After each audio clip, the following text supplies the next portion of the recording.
What we have here is a CDM. It's called a Compact Data Master. It's a third generation of breath testing instruments that we've used here in the state of Washington. It's a computerized breath test instrument. It uses infrared light to analyze the amount of alcohol on the human breath. If you look at it, it has a keyboard. It's actually two instruments in one. It collects data.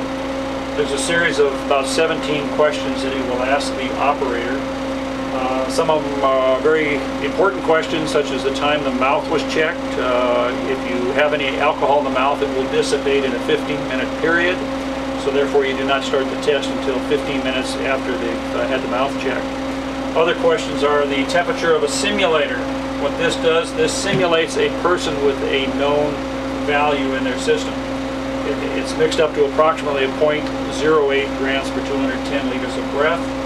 It's heated. If you look on here, there's a temperature of it should be about 34 degrees, plus or minus 0.2 of a degree centigrade. I know, see, that says 34. Sometimes it might jump up a little bit or down, but it's basically right around 34 degrees. We know what the value of the external standard is. We do not know what the human breath is. But if it's reading this simulator properly, we know it's reading the human breath properly. After the 15 questions are up, then it goes into the testing phase.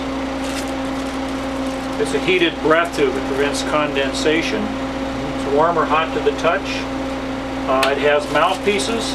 There's two mouthpieces. There's two samples, constitutes a breath test here in the state of Washington. There's sterile mouthpieces. We open one up. When a person blows into the instrument, they blow a portion of their breath in there.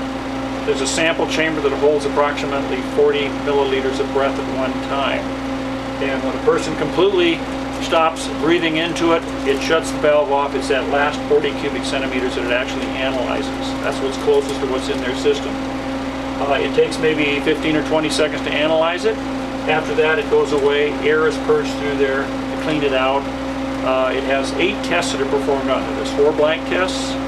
There's an internal standard that checks the calibration internally. The external standard simulator shows that vapor reading at 0.08, plus or minus 0.008. Then you have 2 subject samples. There's numerous fail-safes in there. If you look here, that's a radio frequency interference antenna. It's a grounded case. Most radio frequencies will not interfere with the electromagnetic signal, but if they are present, this instrument will pick it up. It will shut the instrument down.